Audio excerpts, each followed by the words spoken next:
Hello everyone, how are you? I'm Nishikawa, the presenter of this program. The Unit 2 video explained Step 1 to 4 of the PCM method.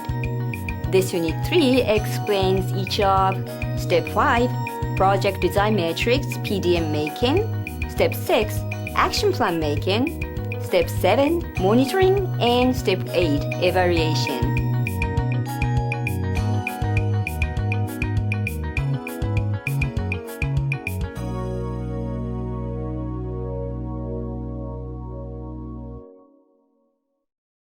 Before explaining Step 5, I would like to clarify the difference between a project and a program in the PCM method. Because a project plan and a program plan are different in their making process. Let us have a look at the objective analysis tree of Akihabara village. By project selection, the project candidate number 2, Water Supply Improvement Project, was selected. Once this project is implemented, the objective stated at the top of the project plan, time taken to draw water will be shortened, will be achieved. However, you can understand that the core objective cannot be achieved unless all projects are implemented. To show all project candidates which are considered feasible to achieve the core objective together as a total package. Such approach is called a program. In other words, a group of projects is a program. However, a program plan doesn't cover the detailed contents of each project. I suppose some of you make project plans and others make program plans. Those who make project plans, please proceed to Step 5, PDM making, to plan detailed contents for a specific project. Or, those who make program plans, please skip Step 5, PDM making, and proceed directly to Step 6, Action Plan making. Now, let us proceed to Step 5, Project Design Matrix PDM making. A project design matrix is a table consisting of 16 cells, where the contents of the project plan are summarized.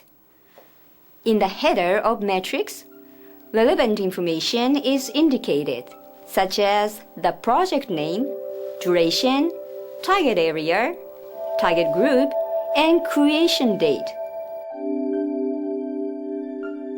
There are 4 rows headlines, which are left to right. 1. Narrative summary. 2. Measurement for progress. 3. Data sources. And 4. Assumptions. There are also 4 columns which are, from top to bottom, overall goal, project purpose, outputs, and activities. Now, let us fill in the cells of the PDM for the water supply improvement project in Akihabara village. First, we are going to start with the far left row, the narrative summary. The narrative summary should correspond to the objective analysis tree. In the case of this project in Akihabara village, the overall goal should have the core objective: women are less busy with housekeeping. The project purpose should have time taken to draw water will be shortened, which is on the top of the project plan. The output should include things such as the wells work well, the number of working wells increases, and the number of wells in the village is sufficient, and are just below the top in the project plan.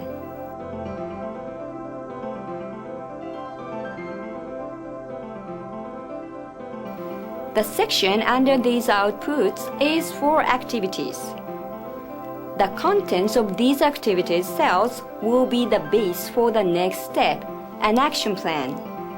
So, please describe in as much detail as possible, making full use of your knowledge. The cells in the second row, the measurement for progress, should have indicators to judge conditions of progress for outputs, project purpose, and overall goal. For example, the cells under the measurement for progress for the overall goal should have a measurement to indicate progress for the objective. Women are less busy with housekeeping. Such indicators are also written for the project purpose and the outputs.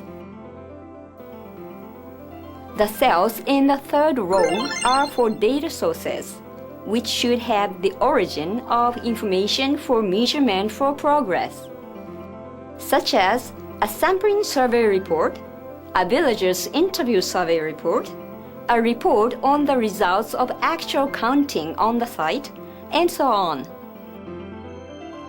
The fourth row, assumptions, should have external conditions required respectively to lead from the activities to the outputs, to lead from the outputs to the project purpose, and to lead from the project purpose to realization of the overall goal. The cell in the bottom of the assumptions rows is for preconditions. Here, conditions required to start the activities of the project are described.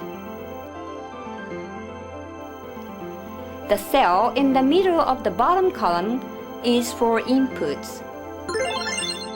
This cell should have injection plans of resources which are necessary to implement activities such as human resources, facilities, equipment, and recurrent costs. It is necessary to write resources injected separately for those who provide and receive donation. Now, the PDM is completed. After completing the PDM comes Step 6, Action Plan Making. I assume those who make programs skipped Step 5, PDM making, and has proceeded directly to the Step 6, Action Plan Making. Program action plans made by those who skipped PDM making will be less detailed compared to the project action plans. An action plan requires detailed descriptions.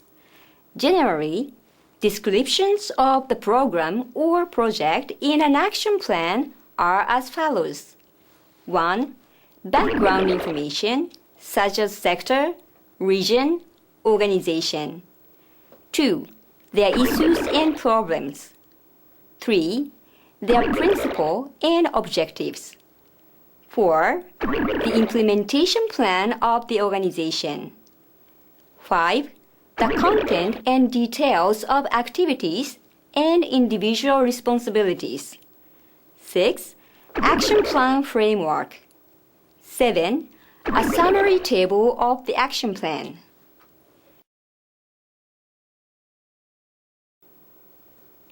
Here, I explain summary table making for an action plan. Detailed explanation about the action plan can be found in Unit 5. The summary table of an action plan is for implementation of a program or project. In making an action plan summary table for a program, feasible project candidates are to be written in the table. Here, I will explain the items of an action plan summary table in detail. Focusing on one of the project candidates, the Akihabara village case, water supply improvement project. As example of items to write in an action plan summary table, there are 8 items as follows. The first is activity and sub-activities. Then, corresponding to each sub-activity, follow target group, modality of implementation of activities, direct output, implementation schedule, executive or implementing organization, required resources, and lastly, the monitoring or evaluation method. Now, let us make an action plan summary table using the Akihabara village example. First, please utilize your knowledge to write sub-activities concretely in detail with supplemental description if necessary. Then, please write the target for each sub-activity in the target group cells and write form for implementation of each activity in the modality of implementation of activities cells. The direct output cells should have immediate outputs expected from the implementation of each activity. The implementation schedule cells should have schedules to implement sub-activities. The executive or implementing organization cells should have name of the organization which executes and/or implements the particular activities. The required resources cells should have human resources, facilities, equipment, and other funding which are necessary for implementation. Then, the methods to monitor or evaluate the activity output should be described in the cells for monitoring or evaluation method. For example, if a sub-activity is training, its monitoring or evaluation method will be a skill test and training report, and for its outcome, a monitoring report and interview report. These items are to be filled in for all the activities. When all the items are finished, the summary table is completed. After making an action plan, activities of a project or a program proceed to the implementation stage. Step 7 of the PCM method is monitoring. Monitoring means to collect data of the output indicator periodically during project progress management to analyze its result and then give feedback to project implementation. The purposes of monitoring are to manage the progress of sub-activities and to check achievement level of the outputs. The scope of monitoring should cover various items and monitoring needs to be done periodically. For this reason, a monitoring table is made to systematize monitoring procedures. A monitoring table is the list of operations for monitoring. Just following this list can make some monitoring conducted systematically. This is what the list is made for. Now, what items are necessary for a monitoring table? Let me explain using the Akihabara village case as an example. First, in the far left row comes the narrative summary, which is program objective for a program and project purpose for a project. And outputs come under it. Then, under the outputs come activities and sub-activities. In the second row from the left comes measurement for progress. Measurement for progress for project purpose and outputs should correspond to the measurement for progress set in the PDM. As measurement for progress for activity, each sub-activity should have an indicator to show progress of its direct outputs.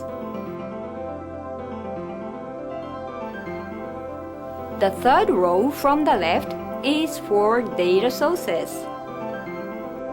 This should include sources of data which indicate progress of project purpose, outputs, and sub-activities. They are the same data sources as in the PDM for project purpose and outputs. For activity, some data sources to indicate progress of sub-activities are described. They should be the same as what was written as monitoring or evaluation method on the summary table of the action plan.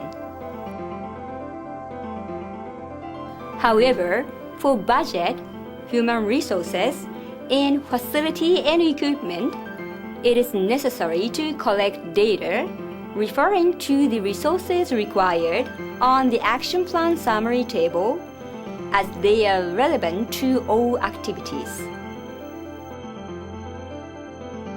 The fourth row is for data collection. This should have 1. Who collects the data? 2. When and how often? And 3. How are data collected? The fifth row is for aggregation. 1.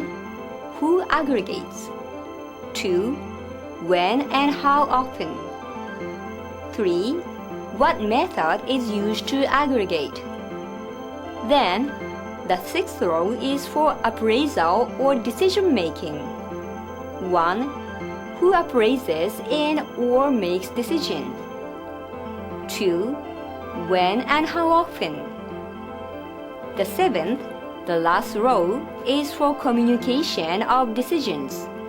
1. When and 2. How should be described.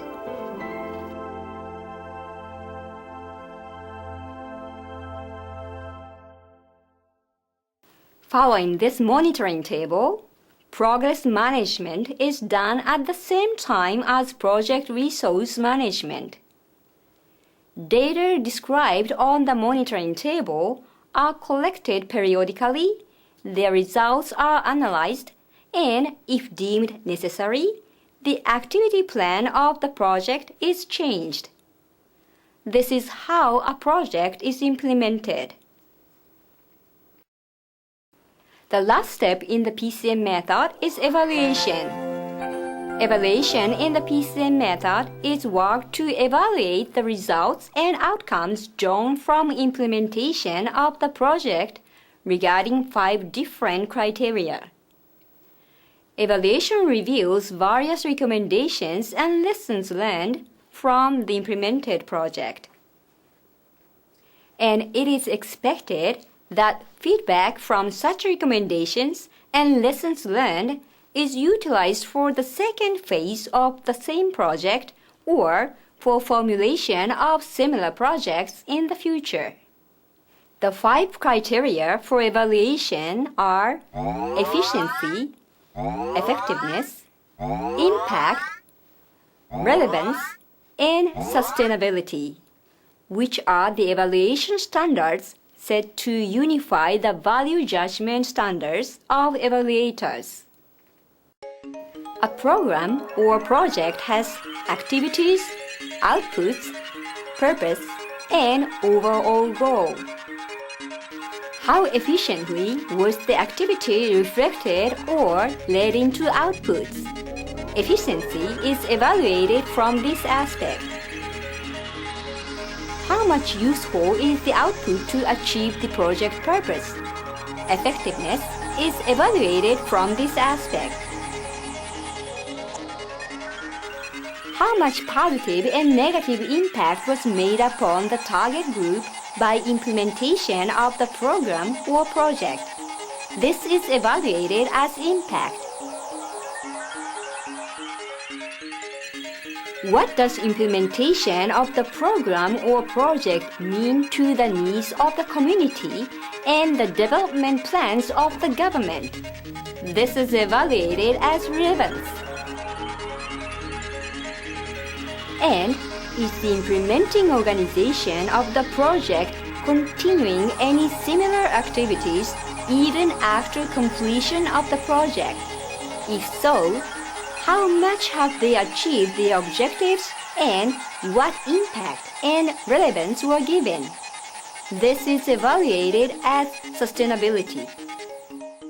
Collect data for these 5 criteria, analyze them, summarize the result of analysis in a report, and feed them back as recommendation and lessons learned.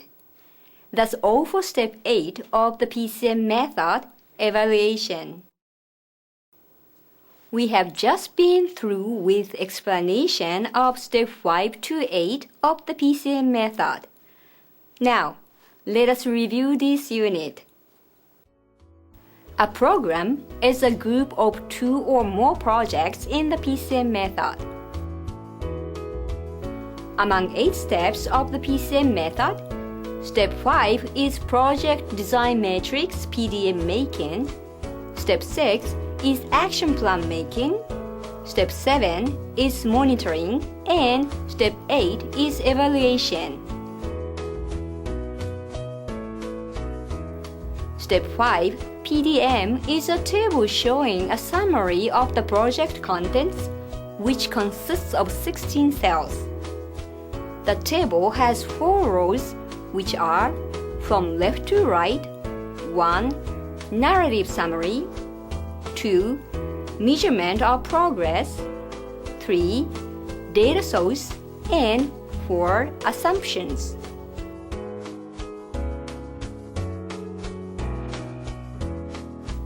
Step 6.